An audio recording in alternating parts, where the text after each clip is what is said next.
Let's say that you are getting really serious about playing the euphonium. You find it just sets your heart ablaze and you're sure you want to do it for the rest of your life. Whether you're seeking a degree in music performance or music education, whether you're going to get a career in a military band, or like me, you're going to wander down an entirely separate career path, but you're just a little bit of a sweat who cares a little too much about how they sound on their instrument, maybe you've come to the point of realizing that your high school's Yamaha 201 and the 12C mouthpiece that somehow mistakenly wandered into the case aren't doing you too many favors as a player, and you're ready to make that big jump, that big investment, and finally settle down with a professional quality euphonium.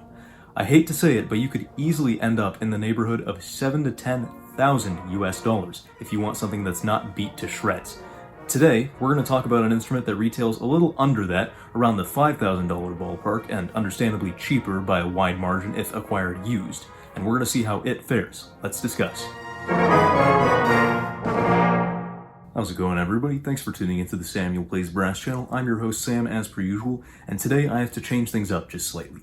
In case, like it has for me, it has taken you a while to realize, we are now well into the month of September, and so, after a slight renaming, welcome back to another episode of Scholastic Brass Special Part 2 Electric Boogaloo. Throughout the duration of this special, which has hopefully coincided somewhat at least with your back-to-school season, we have been talking, as the name would suggest, about various scholastic instruments, which are instruments that you might find stocked in a high school or college band's inventory, and that make for good upgrades to the up-and-coming student looking to better their playing. Today is a lucky day for you budding euphoniumists in my audience, as we are talking about a slightly more budget-friendly alternative to the stereotypical vastly overpriced professional quality compensating 4-valve euphonium. Before we get started though, I need to ask you of one quick favor. A lot of my usual viewers are actually not subscribed to the channel. Even if they tune into my videos on the regular, they have not hit that subscribe button. And you might find, if you do me a favor and scroll down, that you might be one of these many. No pressure or anything, but we're coming right up on 15,000 subscribers on the channel, and we've made some great strides towards it recently, so I would love to see you help be part of making Samuel Plays Brass history. Without any further ado, behold the Eastman EEP526 compensating euphonium.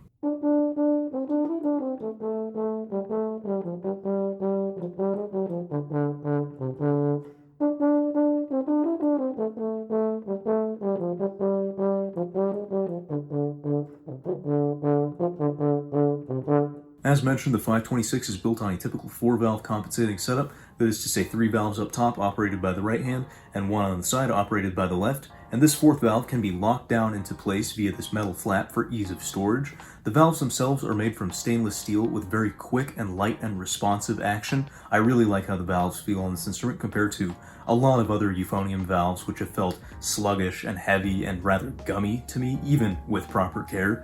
There are also 3 water keys on this instrument, one on the first slide, one on the third slide, and one on the main tuning slide, all very handy to have. And on a similar note, we have a pull ring on the second valve slide for ease of removal so that you can dump all the condensation that comes out of that one, too.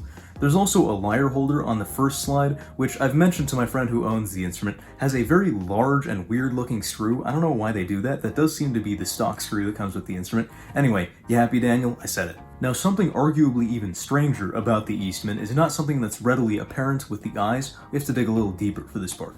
If you take a hollow piece of tubing and you measure the diameter across it, that is what we call the bore of the tubing.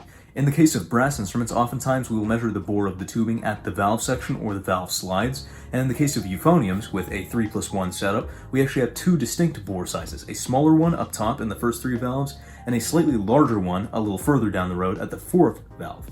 In the case of many euphoniums, we're talking at the first 3 valves, 0.580, 0.590, 0.591, kind of in that ballpark, just under 0.6 inches in diameter.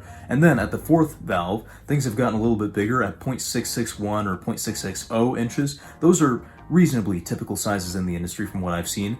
The Eastman throws both of those out of the window. At the first 3 valves, we have an unusually large 0.610, and at the 4th, we have an unusually small bore of 0.630. I suppose what that would suggest is that there's a lot of expansion of tubing between the mouth pipe and where it enters the valve section, but not so much between the first and second valve sections. A little bit interesting.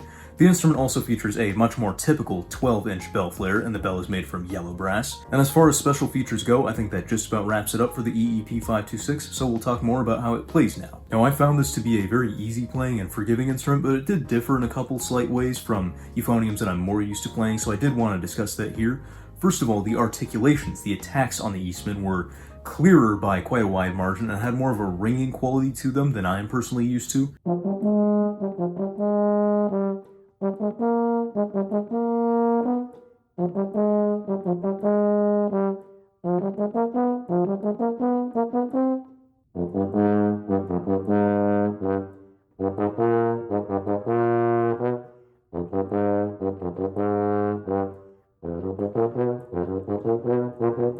I'm personally not a fan of harsh articulations on conical brass in general, so especially for the more lyrical playing that I did on the Eastman, I found myself having to temper that a little bit and put a little bit of extra softness and fuzziness around the articulations in those settings.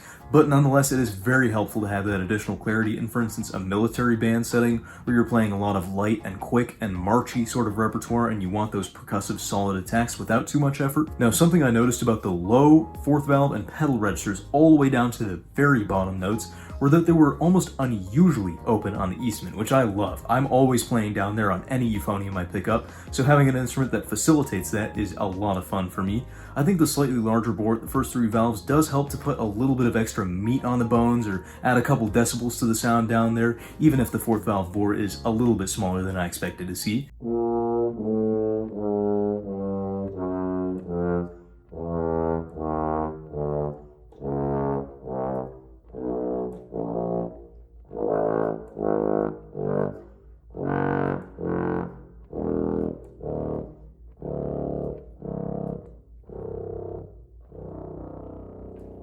In fact, this instrument, unusually, unlike most euphoniums I've played, actually caused my iPhone mic to peak a little bit in the lower register. I did of course record mic'd audio on my SM57, which is what you're seeing next to my bell in the playing demos, but I also, obviously listened back to the raw audio on my phone, and I was surprised to hear a little bit of distortion in this clip.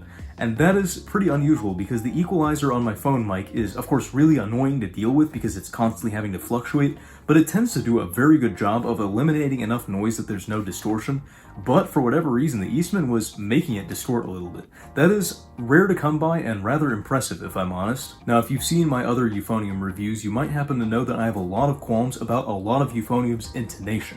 For instance, my John Packer 274, a review of which you can find up in the card, is an even cheaper solution than the Eastman to the compensating euphonium dilemma, and I love that horn in almost every way, but the intonation, in that department it gets like a B- at best.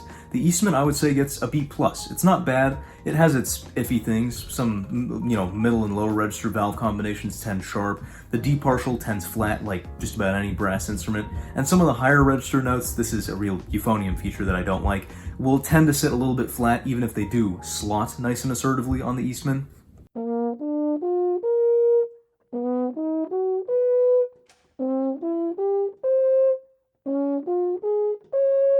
Now at close range, if you will, i.e. I'm holding and playing the instrument and listening to myself play, or Daniel is sitting in the euphonium section next to me and playing it and his bell is pointed at me, the tone of the Eastman definitely feels a little bit bright and pointed for my sensibilities, but if I step back and listen from further away, especially in a large space like the rehearsal hall we were recording in, I think the tone really does even out nicely. I think it is still undeniably brighter than a lot of UK type euphoniums, ones built in the Besson or Sterling style, like my Packer by the way, which is sort of a reproduction of a Sterling euphonium, and I did find that switching between the two, my Packer definitely had the darker of the two sounds, and it wasn't just me. When I handed off my Packer to Daniel to try out, his sound definitely darkened and fluffed up versus when he was playing his typical Eastman, and he also kind of noted the same for me, so it does seem pretty universal, and I personally prefer the Packer's sound, that darker, fluffier sound, but then again, in my brain, darker equals better, so definitely take that with a few grains of salt accordingly. Nonetheless, I think the Eastman's tone is more akin to certain Yamahas, for instance the old style 642, which I actually have a review of slowly coming down the pipeline. It's just that this instrument was better suited for the Scholastic Special, so the 642 will have to wait a little bit, but stay tuned for that. Basically, while the sound is a little bit brighter and more pointed as I mentioned, it still has a really nice operatic tendency. Like an opera singer's voice, it has a really nice quality when A, you use a deeper mouthpiece, and B, as an opera singer would, you dress it with a little bit of vibrato.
I'll admit that as a staunch advocate of John Packer euphoniums, I was a little bit surprised to find that the Eastman's cost was actually quite a bit higher at a $4,700 price tag, and that makes it rather expensive as a step-up instrument, but I also think it's enough of a step up that it could easily be used professionally, even if you might find it in high school or college band's inventory.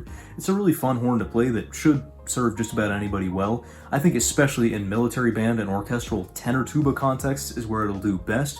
And for me personally, it's not my cup of tea as more of a brass band style euphonium player. I guess that's my sound concept, but even a lot of the brass banders don't have the darkest tone on the planet, so I honestly don't think the Eastman will go amiss in just about any setting at any level of playing. I think it's a really solid instrument overall, and like I said, a lot of fun to play. So here is a well-earned Sam seal of approval. If you enjoyed this review, make sure to leave a like and a comment down below, and if you want to see more like it, check out the playlist in the top right corner in the card where we've got lots of reviews for you to check out. We've also got a couple more coming up for Scholastic Brass Special just to round things off, assuming school and work and rehearsals don't wear me down too badly over the next week or two, but in any case, we've got plenty of videos coming out as per usual. Until next time, we'll see you on the flip side. Anyway, that's not even what I'm supposed to be recording.